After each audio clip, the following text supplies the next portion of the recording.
Ayan, ngayon magluluto tayo ng bilo-bilo na ubi. Ayan, yung bilo-bilo natin.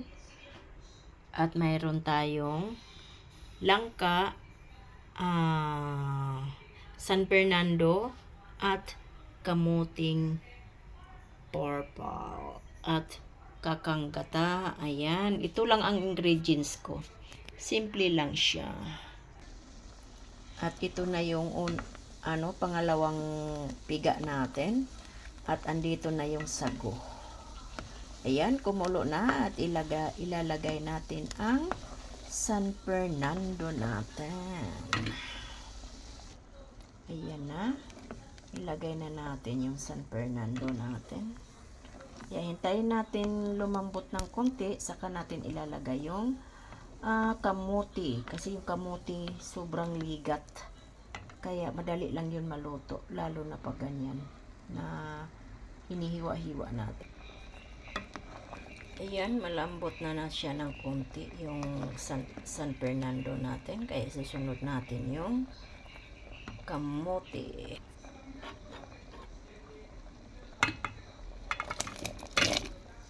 Ayan na siya. Pag mga maligat, ang bilis maluto, napansin ninyo yan, mga kalangga ko dyan. Ayan lang, simpleng ginataan lang. Dalawa lang kami naman ng anak namin dahil yung ama na umuwi sa kanila sa ibang bansa. Ayan. Nag-iba na yung kulay niya. Hindi na siya puti. Nagiging purple na. Pero hindi pa siya luto yung kamote. Ako naging na yung kulay talaga niya. Ang ganda tingnan. Natutuwa ako sa niluluto ko. Malapit na maluto yung kamote. Konting-konti na lang at maluluto na siya. Luto na yung kamote natin. Nakita ninyo? Luto na. Kaya lagay natin yung bilo-bilo. Unahin natin yung mga puti. Mga puti na bilo-bilo. Saka natin isusunod yung mga ubi color.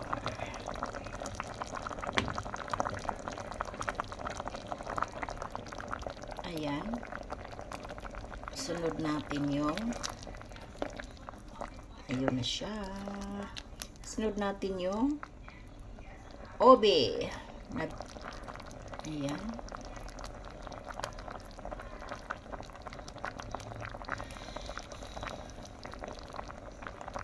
Walang saging na saba. Nagkataon na walang saging na saba. Kaya walang saging ito siya. Kaya ganyan lang. Kunti lang naman to. First time kong gumawa ng bilo-bilo ng kamote ay ubi color. Ayan, andyan na lahat sila. Yung bilo-bilo natin. Yung puti kanina, lumilitaw na. Kaya, kunting lang, pakuluin natin ng konti. Yun, nadurog na yung kamote natin. Lumiit. At saka yung San Fernando natin, lumiit din. Kaya, isunod natin yung langka natin. Ayan, isusunod natin yung langka natin. Ayan.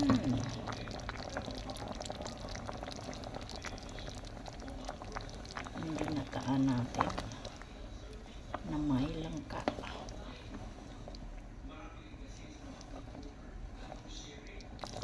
Ayan na siya, yung kulay. Tingnan ninyo, ang galing. Yan, yung kakanggata natin.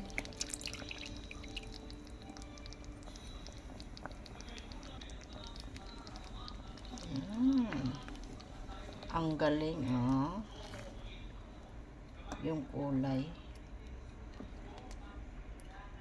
Titikman natin siya kung tama lang din ang asukal. Ayan na, luto na siya. Nako. Kainan na.